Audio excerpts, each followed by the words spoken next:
بسم الله الرحمن الرحيم.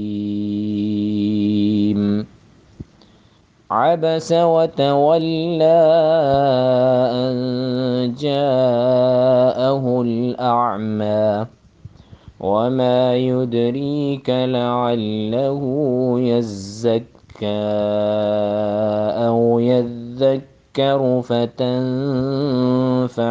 الذكرى.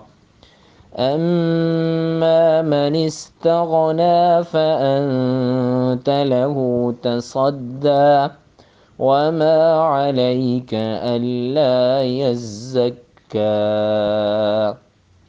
وأما من جاءك يسعى وهو يخشى فأنت عنه تلهى.